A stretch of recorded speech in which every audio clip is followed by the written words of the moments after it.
Futura presents a special Halloween episode. We hope you enjoy this program.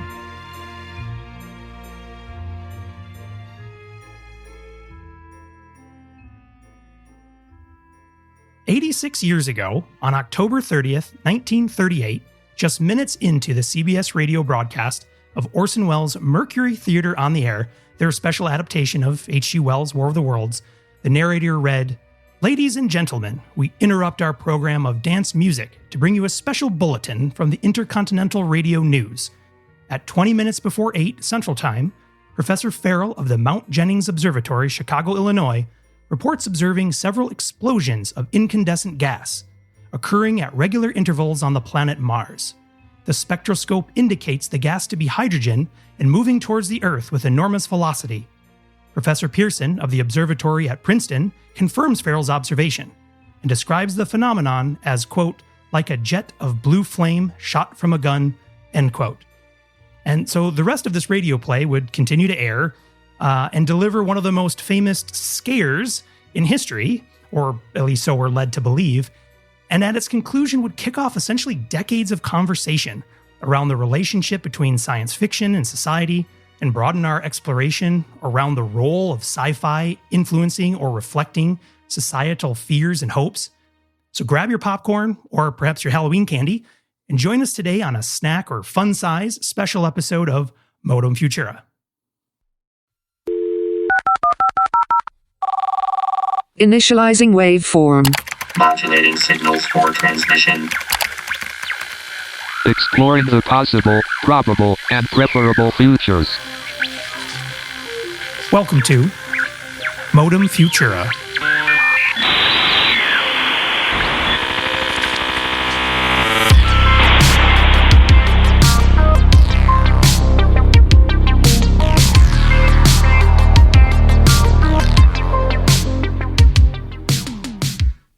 All right. Well, welcome, Andrew.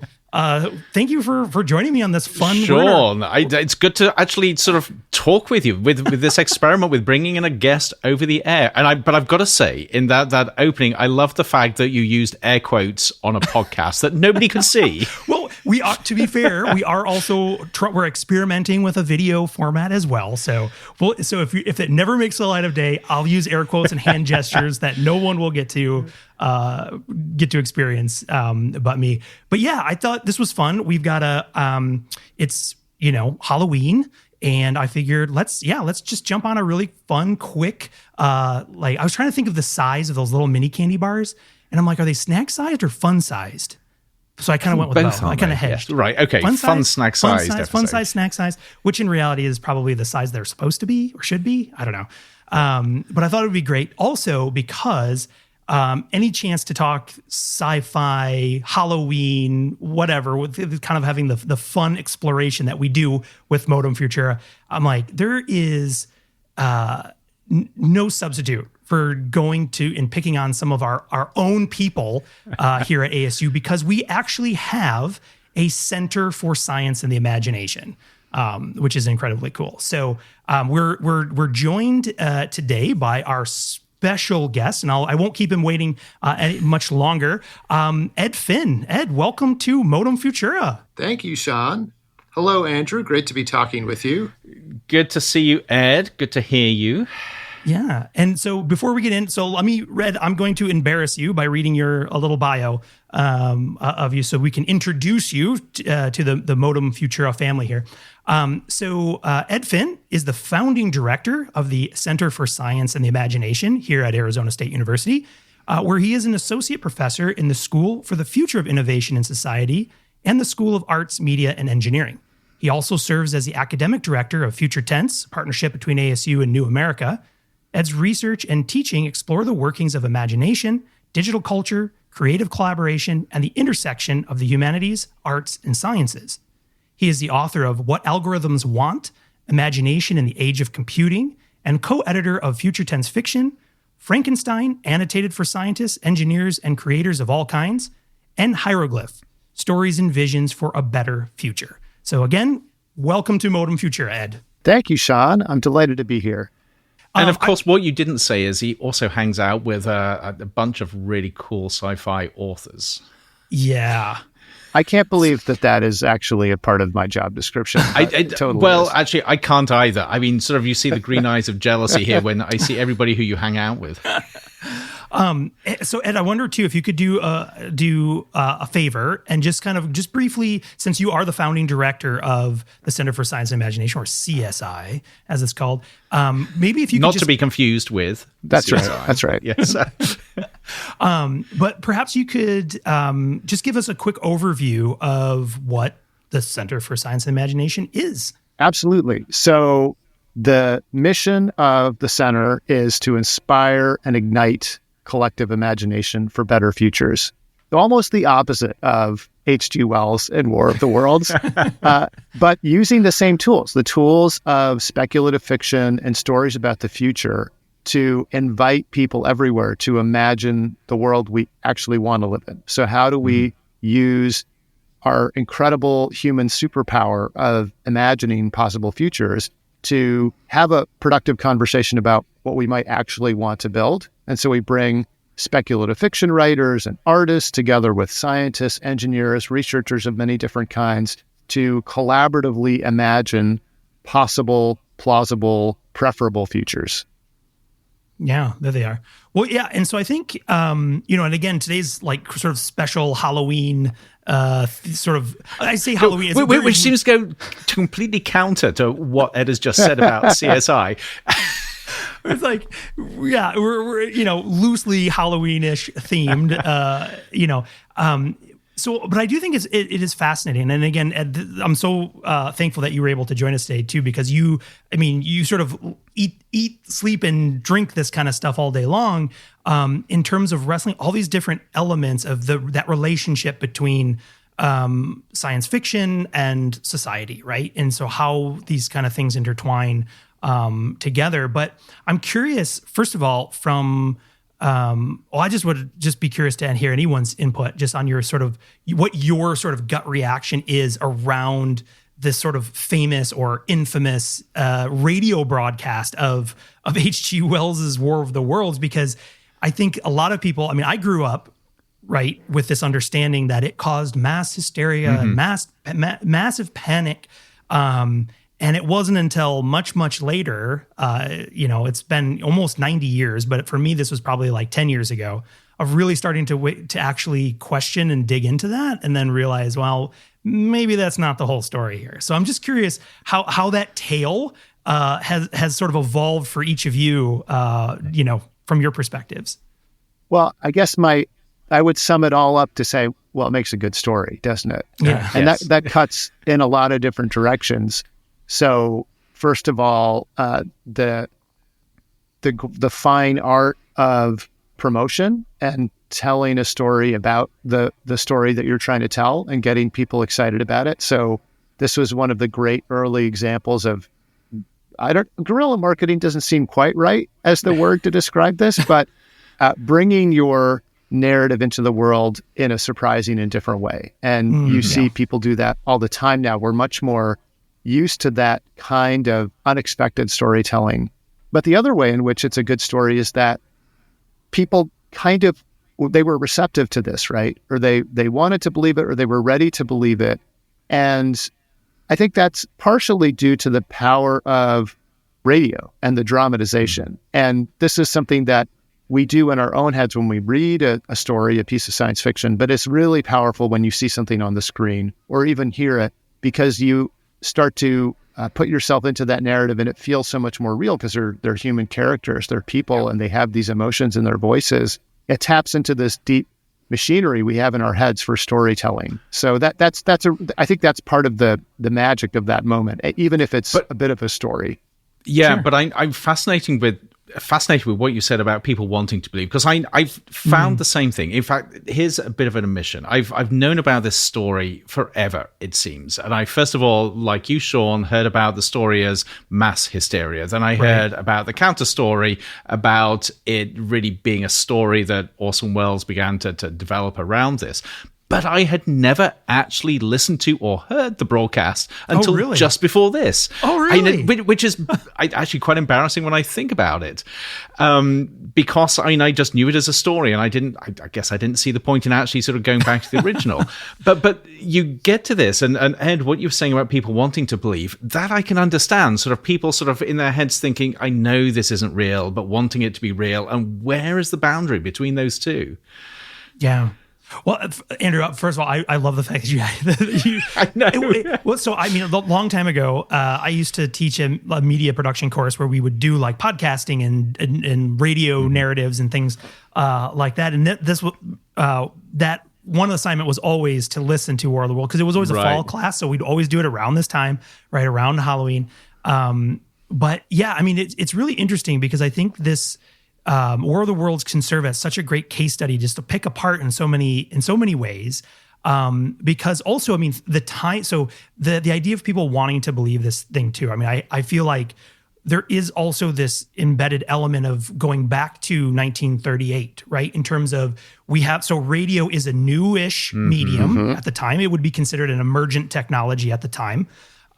So people are experimenting with this new form for news, for entertainment, for whatever. And so I think, as with any new sort of, especially broadcast or communication medium, every time there's a new version or a new player on the field, whether it be print or radio or TV or the internet or whatever, there's always this sort of excitement, but then also there's a lot of pushback and fear also about this new, and then you also have this layer of the new player versus the incumbent, in this case, the newspaper, right?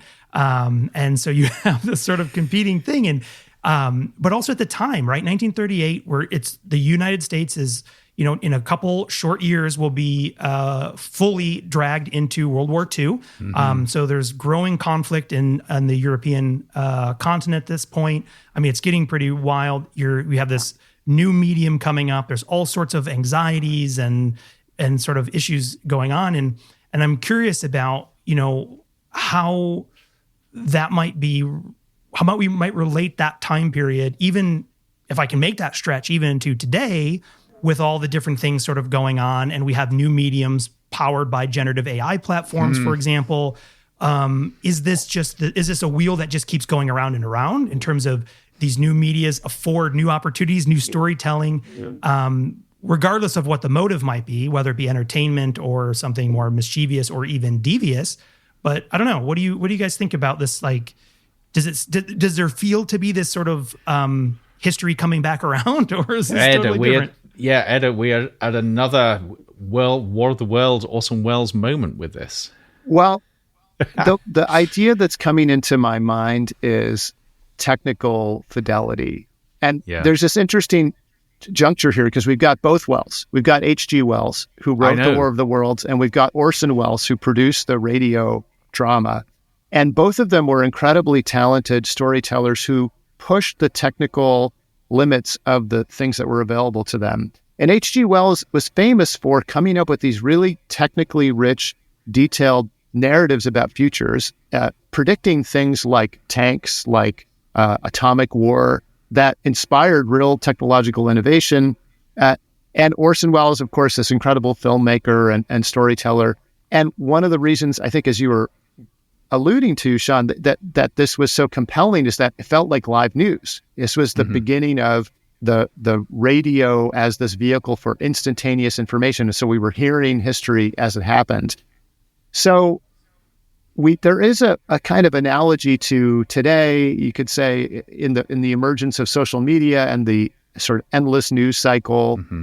There's a technical fidelity connection to these tools that present themselves as pure, crystal clear channels of information. They're totally objective. And this is a trap we fall into over and over again with new things, especially now with AI and these smart platforms and technologies. We have this fantasy that they're perfect, right? And so if the AI says that something is true, there are a lot of people who are swayed by that, even though, because we can put all the warning labels you want on this thing. People are really attracted to the high tech nature of this. Yep. So, Ed, can I just pull you back on that point to something you said earlier about the medium of radio? So one of the things that strikes me is with AI, we're now sort of venturing into this area where we've got voice AI. We don't just type to talk to our AIs, we talk with them. And we've got very realistic voices coming back that have full of emotion, they respond to us. Is the same sort of thing potentially happening here where, yes, you can slap all the warning labels, as you say, on these things, but somehow that voice wheedles its way past all of those and we just want to believe it? Absolutely, because I think that the voice taps into these parts of our embodied consciousness and cognition that we don't have total volitional conscious control over. When you hear the emotion in my voice, you model that, you feel that a little bit. If I feel embarrassed, you feel a twinge of that. If you hear some pain in my voice, you feel a twinge of that. Parts of your brain that so deal you with think. pain. I love the fact that you think. Maybe this. not you, Andrew. I don't know. Yeah. You've successfully convinced me that you're not a robot, but I do have a few lingering doubts. So that, and the parts of our brains that actually feel those feelings, the pain centers will light up for this mirror neuron type of behavior. So we don't have total volitional control over those parts of our brains. And so as machines start to pretend in more and more compelling ways, let's call it a wider register, right? Now that there's emotional tenor in the voice of something like OpenAI's new versions of their product, that is doing things to us that we don't have full conscious, we don't have as many defenses against. And so it's a brave new world to bring in another reference. It strikes me as you're describing that too. I mean, I think that you could also evoke, right? And if someone, I hope nobody's keeping a bingo card out there of like when we say those right words or, but it's like, you can almost feel that, the sort of the theory of mind being evoked when we're talking about exactly that. We're interpreting or we're trying to understand a perspective of how someone or something is feeling, and then our own state is sort of one, depending on our emotional sensitivity, etc. We can adjust to it, but that we're starting to even without doing it intentionally, that we're sort of having these reactions to these things and sharing in those fears and things like that too. Because I think it's fascinating, and we don't have to stick this conversation entirely around War of the Worlds either, because it is Halloween. So, but one thing I'd be curious too. So whether we're talking specifically about War of the Worlds, which I think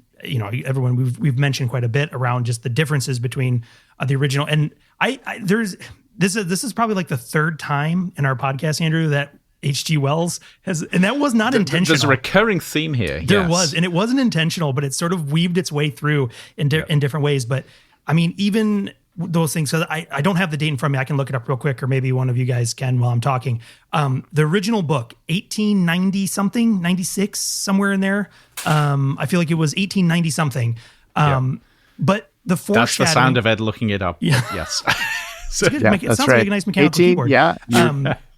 Just about right. Did I get it right? Was it? I think it's 1890, written between 1895 and 1897. Yeah. Well done. Futurist. But, I believe that's more of a historian, actually, I think there. But even just that foreshadowing, right? So I love this mixture, and again, the depth of the story, and then we can branch off from here. But I was thinking about this too, Ed, and you had mentioned, right, the foreshadowing of H.G. Wells in terms of just the technology, right? Armored vehicles, even gas, like predating World War I and mustard gas. In the original story, it's like this black mist gas or whatever, and just these really haunting visions of this. I mean, and for you, spoiler alert for a book that's over 100 years old. If you haven't read it, these Martian invaders come to planet Earth and basically just lay waste to humanity's feeble efforts to stop them. Of course, the ultimate end is that their demise comes around from our microbiome of bacteria and viruses and the common cold. I can't believe you just gave that away. It's literally like the first line of Wikipedia, I think. So I think it's fair. And I did say spoiler alert. So if you haven't read, if this is a mystery to you, I apologize if I've just ruined your evening. But but yeah, it's fascinating. So you have this mix of this technological foresight of these, what would come to pass as these horrific events taking place during World War I and beyond, but then also sort of like the allegory of imperialism, of how, especially at the time, because the original story takes, the radio broadcast takes place in New York or New Jersey. The original story, of course, takes place in London, in England, right, in the countryside. But as this interesting story of how a nation that had created this entire sort of empire was then also themselves then so quickly defeated in this tale, and sort of flipping that sort of cultural narrative on its head as well, to kind of, again, put into those feelings of what would it be like to be one of those populations that is then so quickly dominated and sort of controlled. I thought it was really, it's a great story. So it is an amazing story, and it brings us back to Halloween, which is all about flipping the script and inverting narratives. First of all, what is this bizarre pagan, festival doing in the middle of the Christian calendar season? And, it's been totally adopted into a cultural narrative, plucked almost, out of context, right? And it's become a very different, weird thing that involves massive quantities of processed sugar now, which I don't think was ever part of the traditional festival. But it's always been about these binary opposites and life and death and trespassing or passing over the boundaries between different worlds. And one of my favorite versions of Halloween is the idea of the Frankenstein's monster, and dressing up. Even if you've never read another classic science fiction text, even if you've never read Mary Shelley's novel, the story, and you'll see people referencing it in all sorts of ways. It becomes our story. We remake it when we perform that. And in a funny way, every Halloween costume does that too. It's a way to deal with our fears. It's a way to contend with them, just like the horror genre is a way to air out our anxieties and our worries. And you could argue that that was part of what was going on with the radio play with the War of the Worlds as well, right? The world was feeling very unsettled in 1938. There were a lot of anxieties. This was a way to play them out. And as you were saying, Sean, I think that's definitely part of the DNA of the novel as well, the anxieties of colonialism and this idea. The lesson from Frankenstein, the book, has always been, once you create a master-slave dynamic, you're just one coup, one upset away from the master becoming the slave, or vice versa. Right, you're creating a very destructive and unstable system. Just to push that a little bit, Ed, so you can, just in that framing of the master-slave dynamic, that feels very much like a social warning. It's a story that says, beware, because this might happen.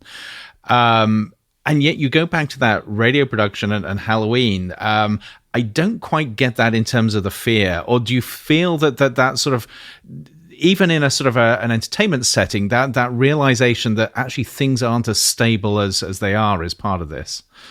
Well, I'd have to go back and listen because it's been a while, but I think that there's the spectacle, right? It starts off as being the spectacle of, it's like a Michael Bay movie on the radio, right? Bad things, explosions, things just are happening. All pyrotechnics, all the time. Yeah, I can't. Eye/ear candy. Right. There's some guy in a microphone making all sorts of crazy sounds, probably. And so that is sort of exciting, but also unsettling at the same time, because it's pulling away the shroud or the protective sense of the layer of normalcy and saying like, oh no, the world could be upended in a minute. Now, is that intended to unsettle people or be a critique on the world order of the day? Maybe that's a stretch. I don't know. But it definitely is a move that's familiar to us, because that's always an exciting narrative trope to say, oh, everything you thought you knew is wrong. It's gone, we're in a whole new situation now, and we don't know what's going to happen next. We're on the edges of our seats. Yeah. One thing I would draw a point to, and then we can jump to something else. So I will also put a plug in. We're not sponsored by them, but if you'd like to sponsor us, we'll talk to you. There's a great Audible version of H.G. Wells' War of the Worlds. It's narrated by David Tennant. And so it's really well done, but there's a scene, there's a vignette in that story where the unnamed sort of main character to which you experience this entire saga through is basically trying to survive in a broken out home while the Martians are doing like death sweeps and stuff like this. And he's in this dwelling with another human who's also surviving. And very quickly you have this single person, if you will, against these massive Martian invaders. The conflict becomes directly between these two humans on survival, right? That they're and I feel like that power play between, it's not really, I mean, there's this massive catastrophe in this sense, it's alien invasions. You could substitute that for any existential sort of crises or threat. And then really it like lasers down to that interpersonal connection between me and the fellow person. And then also all of the emotions, thoughts of collaboration and betrayal, of survival over it's them or me.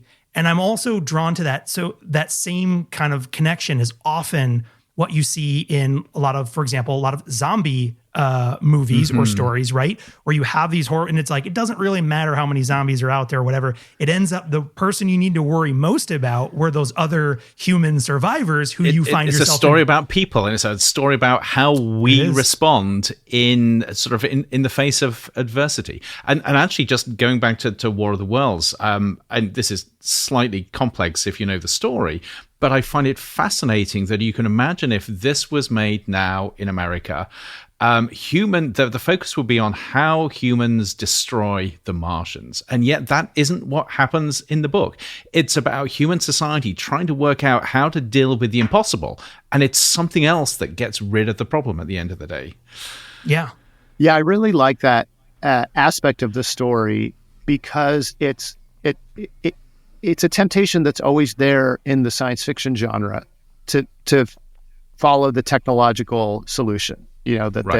Which is a story we've seen told over and over again. It's like Independence Day would be an example of that. Yes, where a plucky band of clever monkeys figures out a technological solution to this impossible problem, and that's how we solve the day. Which is a familiar and beloved trope of science fiction, but it's in a lot of ways more interesting when we have to contend with a problem that we can't solve, and that is a different kind of story, and you have to hope for the deus ex machina, or you get pushed to reflect on those fundamental questions of what does it mean to be human?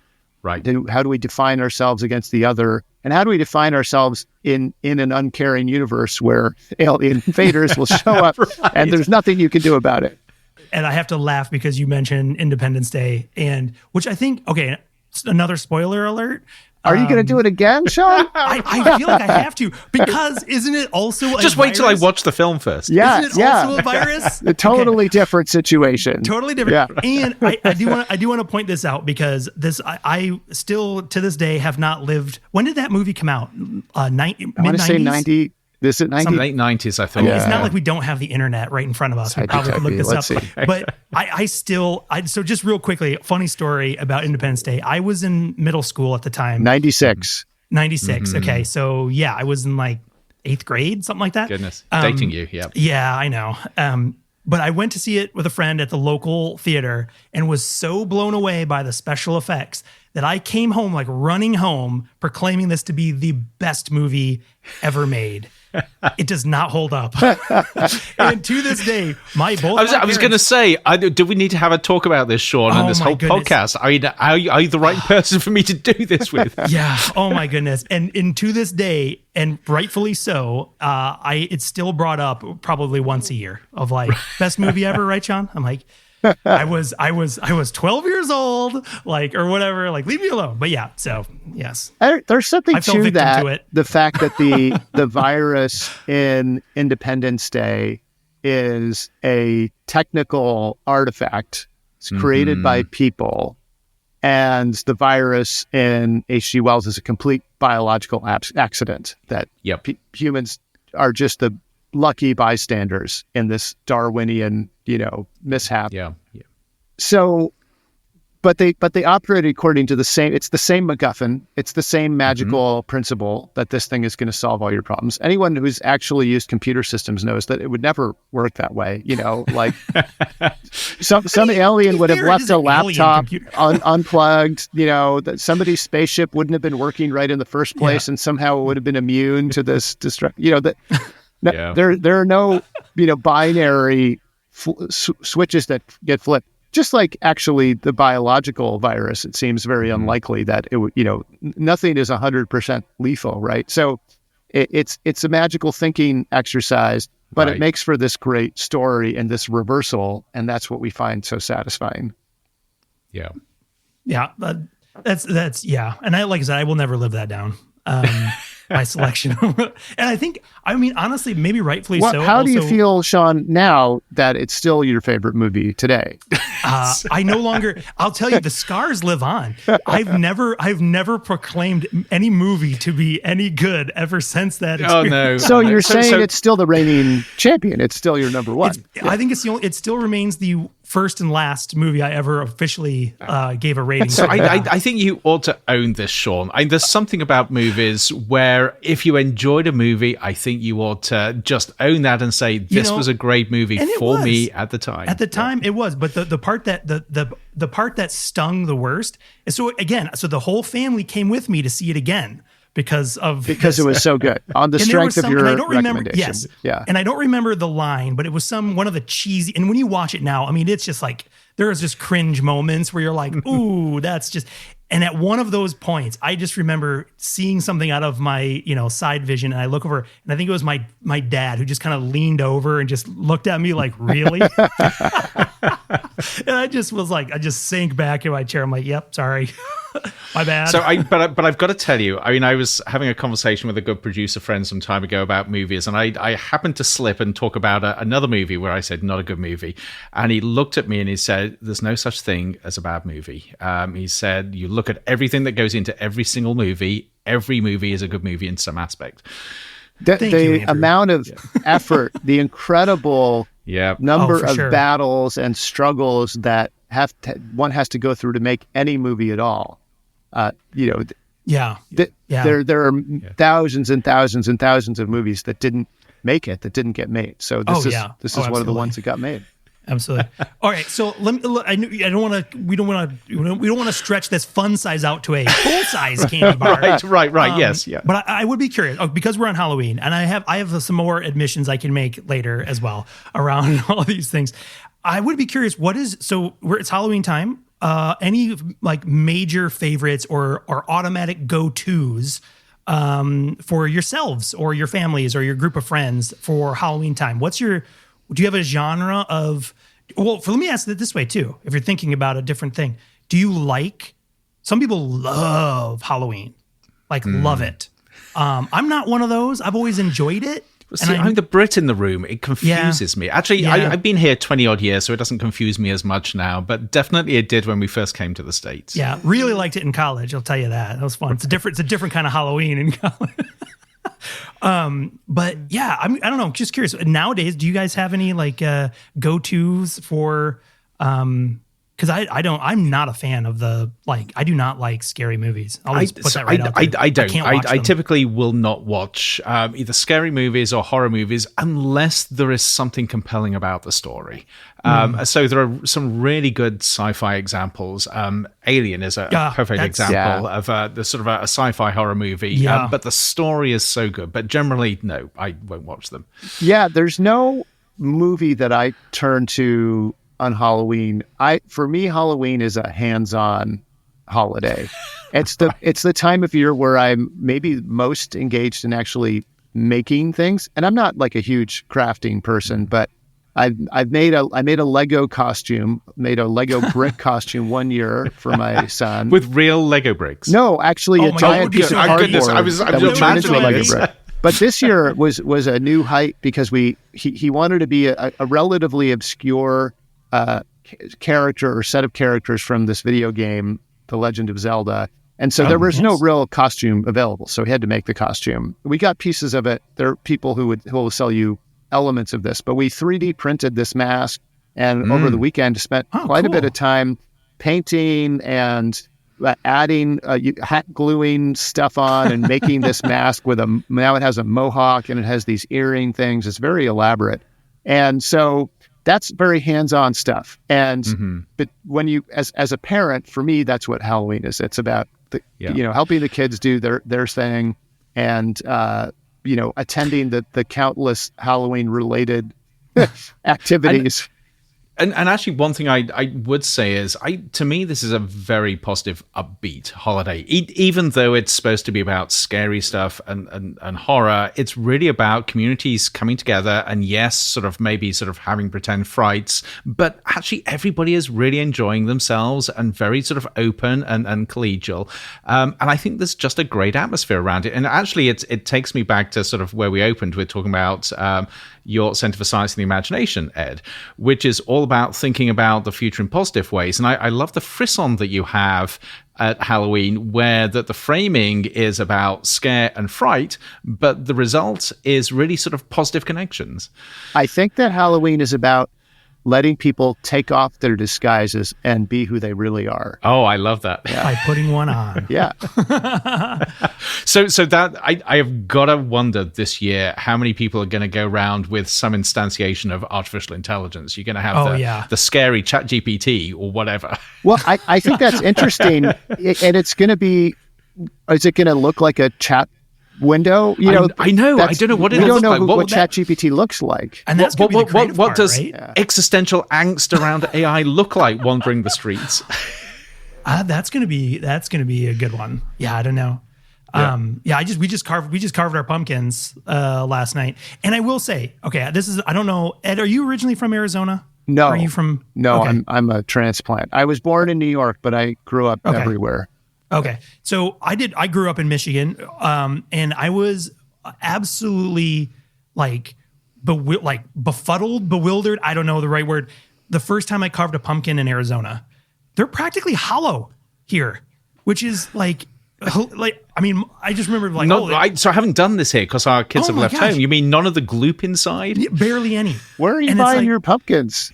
I don't know. Is there some magical seedless pumpkin store I didn't know about? You pop these. I mean, back in Michigan, you carve these pumpkins, and you're in there, man. You're like elbow deep pulling this crap, and you would have I remember we used to make pumpkin seed, roast the pumpkin seeds or all this kind of stuff. And here every year after year, I help my kids carve a Arizona pumpkin, and I open this thing up, and it's already practically hollow, and it's there's 10 seeds inside. You scoop it out, and you're done. I thought your story was going to end in a completely different place, which is that you carve your pumpkin, you put it outside, and by the next day, it has collapsed into a puddle of goo because it's 98 degrees outside. That's the other thing. Well, they're in the house now because we're recording this a couple days before Halloween itself, and it's that was the funny bit with my kids yesterday. They're like, "Can we keep it for what?" And I'm like, as soon as you're done trick-or-treating, that's going in the bin because it'll be a moldy, mushy, liquid mess by the morning. We carve our pumpkins on Halloween day, on that afternoon, in a frantic rush before the kids put their costumes on because otherwise they don't last. Yeah. They just okay, melt. Sean, how do we get from collapsing pumpkins back to H.G. Wells' War of the Worlds? Collapsing society. Pumpkins like the British society in the original hit. Call collapse. That works. No, I think. I mean, I will. Though I wanted to mention too, because Andrew, you mentioned one of my favorites. I don't go around touting that and rating it, but is Alien. Also because that for me that movie is one of the absolute scariest, and part of that, of course, is always the fear of what you can't see in there, but yet when you do get these little glimpses of just how little masterclass in the fear of it's more scary for what you can't see than when you see the actual thing, on screen. But yeah, absolutely wild. And that brings us back to radio. It's what you can't see and you construct in your head. There we go. There we go. Well, this has been absolutely wonderful. Ed, I'll give you a chance. I don't know if there's anything from CSI or anything you'd want to plug, anything that people want, anything recent you want to share that we can drop a link to in our show notes or anything like that to share with the audience? I'll just say, speaking of scary movies, that we have a film series called History of the Future, and our next one in mid-November is going to be Annihilation, which I haven't seen, but I hear is pretty freaky. The book was pretty scary. It is interesting, yes. yes. I haven't seen it. Yeah. So that is something that people can sign up for if they happen to be living in Arizona. And if not, we do a lot of great stuff online, like Free Fiction Fridays. They can follow us at Imagination ASU on all the socials, and check out our many free works of science fiction at csi.asu.edu. Excellent. Fantastic. All right. Final question, just real quickly. And does anybody have any plans? Ed, presumably you are going trick-or-treating with kids and or passing out candy? Yes, probably both. Maybe more of the latter than the former now that the children are autonomous. Yeah. I will be going out. I've got my Slimer costume ready to go. Excellent. I've been cheating. I've been reusing the same costume for quite a few years now, but I enjoy it. It's easy. I can just throw it on. Although it is like thick and padded, so I'm hoping it's not 100 degrees this year. The weather is looking really good, actually. Fingers crossed. Actually, yes. Fingers crossed. Goodness. So I'm teaching. Scariest thing ever. Oh, awesome. Are you going to have a spooky class session? You should have everybody come in costume. We should, yeah. So make them watch listen to War of the Worlds. There we are, yes. Yeah. Good opening. Awesome. Well, thank you both for joining me today. This was an absolute blast and a fun-sized Modem Future episode. So thank you for joining. Andrew, thank you as always. Ed, pleasure. We'll have to have you back to talk more fun, cool stuff. That sounds great. Thank you. Thanks all. Absolutely. And so everyone who is participating in Halloween, have a fun, safe celebration and a spooktacular time or something like that. I don't know.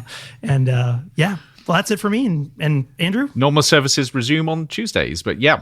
That's right. There we go. Great. Well, thank you very much. And we'll see you on another regular edition of Modem Futura. Bye for now. Bye. Bye. Demodulating signal. Modem Futura is a production of the Future of Being Human initiative at Arizona State University. Be sure to subscribe on Apple Podcasts, Spotify, or wherever you listen to your favorite shows. To learn more about the Future of Being Human initiative and all of our other projects, please visit us on the web at futureofbeinghuman.asu.edu.